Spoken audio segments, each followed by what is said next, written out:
Daniel Fopiani, El linaje de las estrellas, tu actual novela Tras el corazón de los ahogados, una novela que yo quiero pensar que surge de conversaciones con ciertos capellanes. Hombre, por supuesto, claro que sí.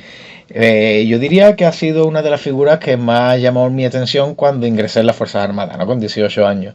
Yo descubrí que los sacerdotes y los curas que estaban dentro del ejército no es que tuviesen una vida sosegada, ni tranquila, ni destinada a la oración, sino que cuando nosotros íbamos desplegados a Afganistán, a Irak, o donde haga falta, ellos estaban con nosotros, estaban con la fuerza y además tenían pues adiestramiento militar o formación física. Esto era algo que a mí me llamó mucho la atención y yo no tardé mucho, eso partimos de la base que un capellán castrense suele tener el empleo de comandante o teniente coronel. Yo era soldado, pero yo no tardé mucho en acercarme a uno de ellos. Siempre sabemos que dentro del ejército esa diferencia de empleo o de galones siempre es un obstáculo a la hora de poder comunicarnos, ¿no?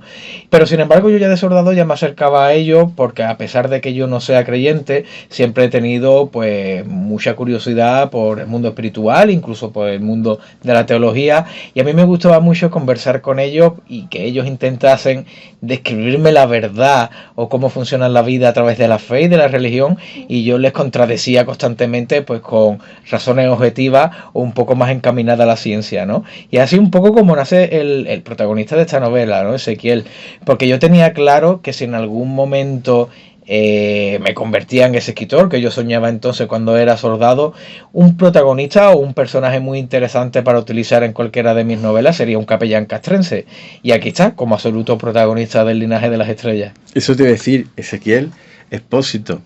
Expósito tiene ahí su Sí, guiño. bueno, es el apellido que le ponían a todos aquellos niños huérfanos o a aquellos niños que aparecían en una casa de cuna y que no sabían de qué familia provenían o quién eran sus padres. Por lo cual ya vamos a empezar a conocer el pasado un poco traumático, ¿no?, de este capellán que se va a ver pasar prácticamente su infancia en un orfanato con esa sensación de abandono, de soledad, que le va a seguir persiguiendo incluso cuando es adulto.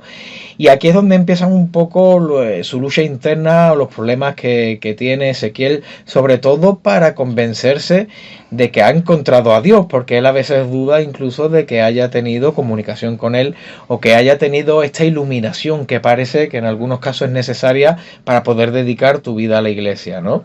De hecho, Ezequiel, además de militar, además de sacerdote, también es licenciado en física de partículas y es físico teórico, por lo cual la ciencia también está muy presente en su vida, y de ahí viene un poco ese juego de conversaciones que yo tenía en el comedor del cuartel, ¿no?, con los capellanes, y me sirve para que algunos pasajes de la novela Ezequiel encuentre explicación o encuentre una razón en algunas de las escenas de la novela a través de la religión, de la fe, y en otras ocasiones pues lo haga a través de la ciencia, ¿no? Y esto es un juego que me he permitido hacer a lo largo del linaje de las estrellas, y para romper también un poco, porque no, esos prejuicios en el que ciencia y religión siempre han estado separados.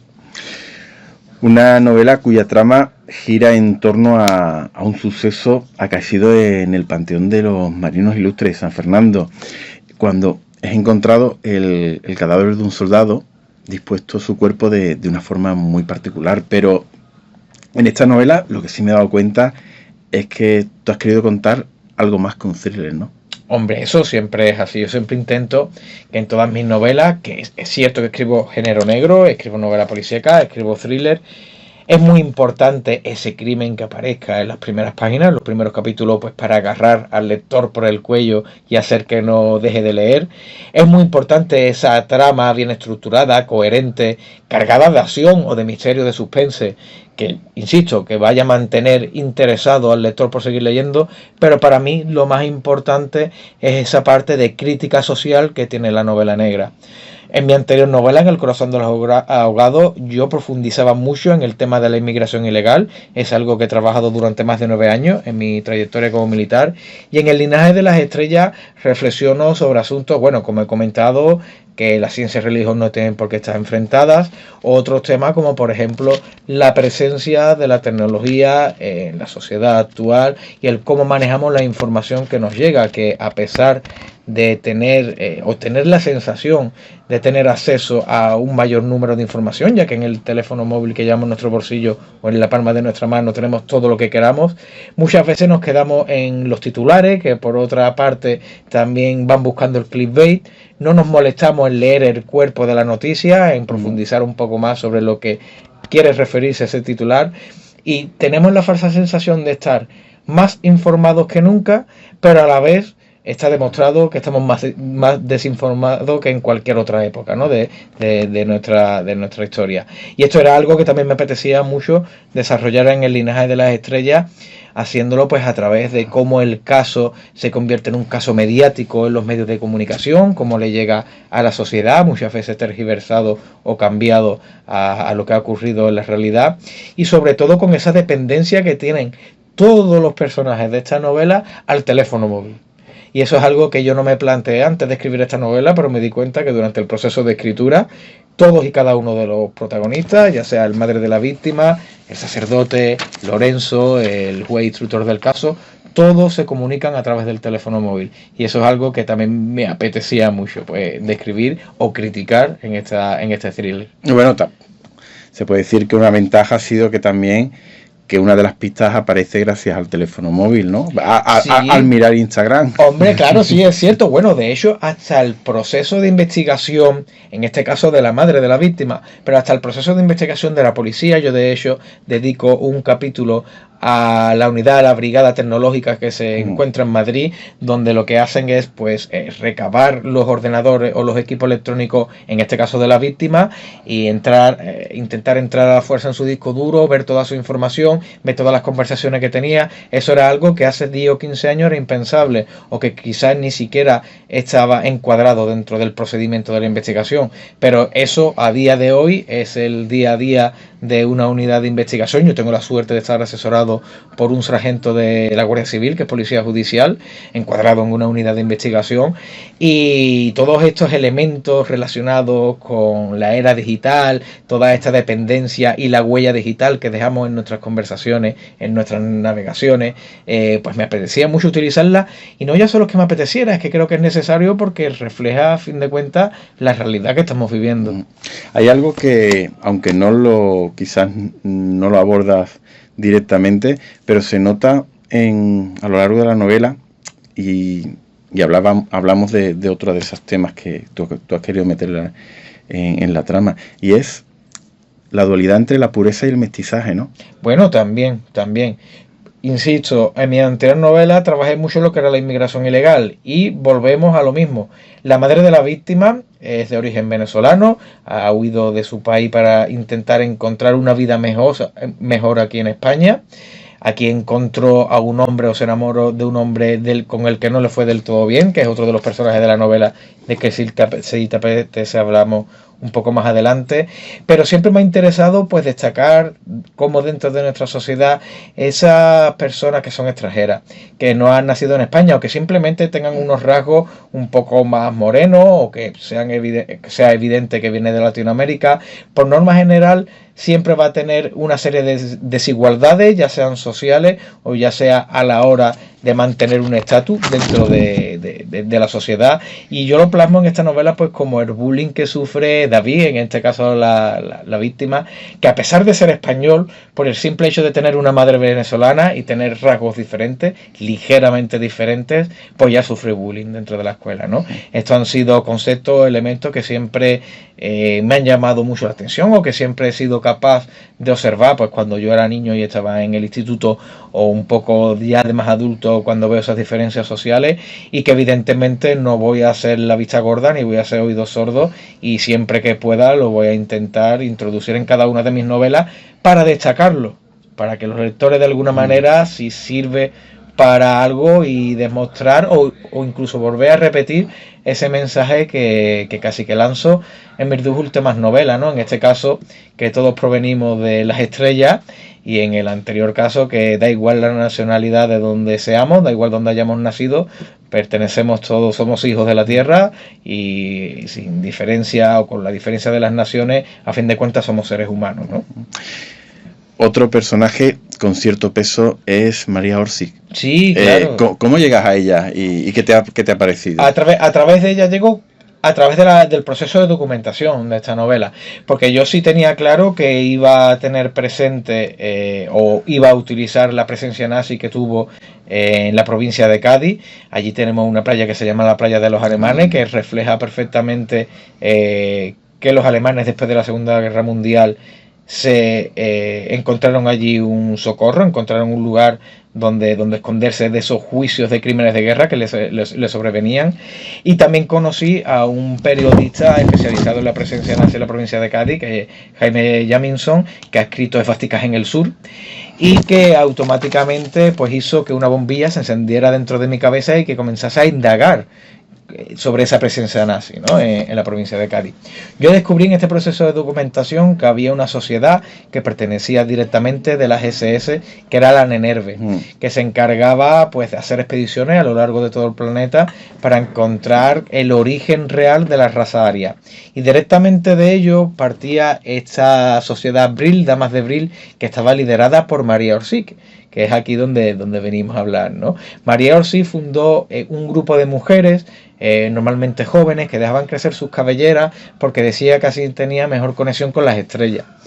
Y esto puede resultar que fuese un grupo minoritario, porque tenían un poco ahí en segunda fila, pero todo lo contrario, la Nenerve quería saber toda la información que recababan este grupo de mujeres, porque supuestamente al tener acceso o comunicarse con otros seres de las estrellas, pues tenían tecnología que por entonces era desconocida, y de hecho no es difícil encontrar esos bocetos como de ovni, que incluso se les sospecha que los alemanes estuvieron trabajando. Todo ello proviene de María Orsic, de esta mujer medium que decía tener conexión con las estrellas, y que fundó este grupo de mujeres, que también resultó un poco ser un grupo rebelde, porque en aquella época todas estaban obligadas, o el sistema decía que las mujeres tenían que tener pelo corto, que tenían que ser amas de casa, dedicar su vida a la crianza de sus hijos. Y sin embargo, pues ellas se dejaban crecer las cabelleras, un poco como gesto de rebeldía, y bajo el pretexto de que de esa manera tenía mejor conexión con las estrellas. Y tener muchos hijos para el rey. Exacto, claro, eso también era una condición. ¿Me equivoco si este libro tiene a la memoria como un protagonista reflejado en muchas cosas? No, claro que sí. Mira, de hecho, el Panteón de Marinos Ilustres, que es donde vamos a descubrir el cadáver de este soldado mutilado, es el centro espiritual de la Armada. Ahí es donde se rinde homenaje o se hace memoria a todos aquellos que perdieron su vida por España, ya sea en una batalla o a lo largo de la historia. Y luego también, bueno, pues al criticar o al reflexionar tanto sobre las ideas de polos opuestos, ya sean de extrema derecha como de extrema izquierda, pues de alguna manera yo creo que también se rinde homenaje a todos aquellos pues que perdieron la vida durante la Segunda Guerra Mundial, o esa raza está mal utilizado, pero a esa etnia judía que se vio pues brutalmente medrada por culpa de este tipo de ideales, ¿no? Han mostrado quizás un Cádiz que no sale en las novelas. No, claro. Es que los que somos de allí, además de ese Cádiz normalmente conocido por los carnavales, por la cervecita en la terraza, por las tortillitas de camarones, el pescadito frito, que todo eso es real, eso es una realidad de Cádiz. Pero nosotros también conocemos los claroscuros, también conocemos la pobreza que hay, el paro, los barrios humildes y todo lo que allí se mueve. Y es en esos claroscuros donde nacen, digamos, yo diría las buenas historias, ¿no? O este tipo, sobre todo cuando hablamos de un thriller. En un thriller tiene que haber conflicto, y cuando en una ciudad hay alegría, hay sol, hay fiesta, pero por otro lado también hay delincuencia y hay pobreza y hay paro, es ahí donde comienza el conflicto, ¿no? Yo escribo de Cádiz, lo empecé haciendo como plena comodidad. porque es donde yo he crecido, conozco su idiosincrasia, conozco su gente, conozco sus calles, y a mí me era mucho más cómodo y mucho más fácil escribir sobre lo que sé que sobre lo que no sé, y eso luego también se ve reflejado en el libro y los lectores lo aprecian.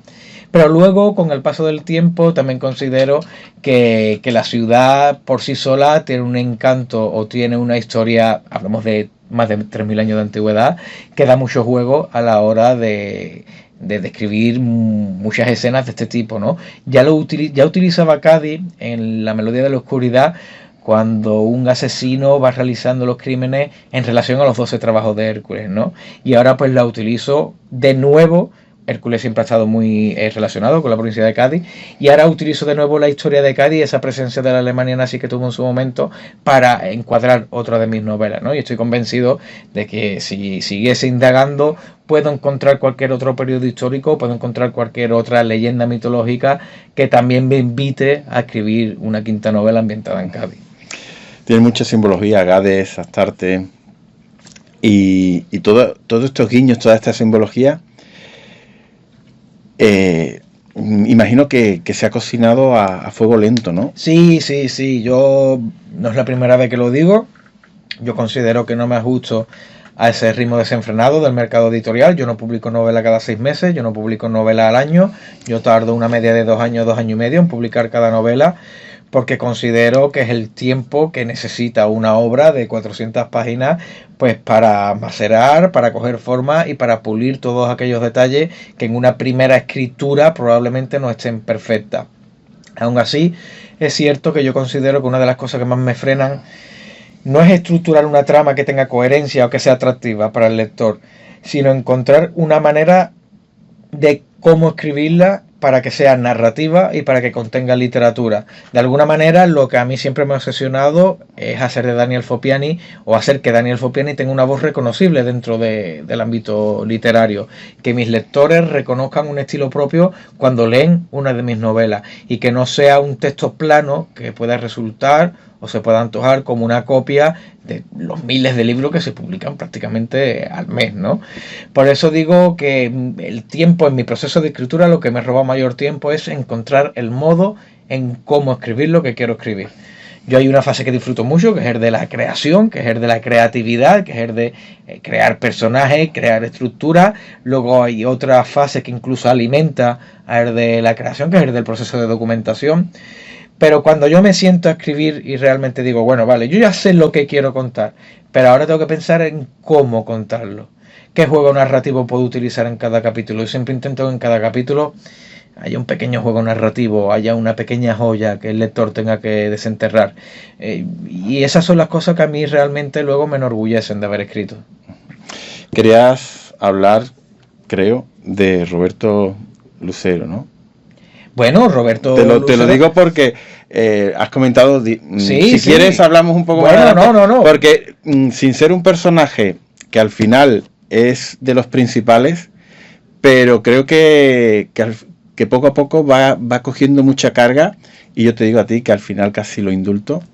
Veo, no. Pero si es que es lo que me están diciendo todos los lectores. Que Roberto es algo más que un personaje, ¿no? A ver, Roberto de primera va a caer mal. Es un tío que no ha sabido tomar buenas decisiones en su vida, se ha dedicado o se dedica a la delincuencia, tiene denuncia por malos tratos y por violencia de género, dejó abandonada a su mujer y a su hijo, y a priori es un tipo que tampoco es inteligente y a priori va a caer mal. Sin embargo, es que todos los lectores, o la mayoría de ellos, están coincidiendo en que uno de los protagonista que más está llamando la atención, porque él es el que más evoluciona y es el que al final también más nos sorprende un poco, es el más humano.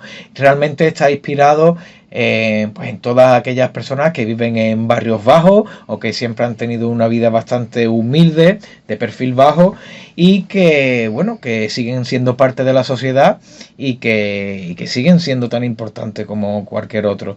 Y a mí siempre me apetece mucho, cada vez que escribo mis novelas, el dar voz a todas las escalas sociales, y de alguna manera Roberto es el reflejo de la humanidad en su aspecto más estúpido en algunas ocasiones y más humanos en otras. Una pregunta, porque tengo curiosidad, ¿no? Pues el libro invita a conocer todos esos lugares. Sí. ¿Se puede hacer una guía? Sí. Me refiero de visitarla. Sí, mira, de hecho, yo el día 5 de julio voy a hacer una ruta por Cádiz, en los lugares donde aparecen significadas mi novela. Y aparte también el Panteón de Marinos Ilustres puede visitarse. De hecho, el guía que aparece en la novela, Sergio, es con nombre y apellido el guía real del centro, que me trató con una amabilidad brutal cuando fui allí a documentarme sobre la novela. Y por otro lado, el Real Observatorio de la Armada, que también aparece en la novela, también puede visitarse, ya que cuenta con uno de los grandes de las grandes bibliotecas científicas de todo el país. Ya digo, el Atlas Coelesti, que también es otro libro que se hace protagonista en la novela, es un texto prácticamente único en el mundo, hay muy pocos ejemplares repartidos por el mundo y uno se encuentra en esa biblioteca, ¿no? También se puede visitar. También el bibliotecario que aparece con nombre y apellido en la novela es el mismo que me atendió cuando fui a documentarme allí al observatorio, y de alguna manera es mi forma de agradecer pues la amabilidad que recibir por su parte.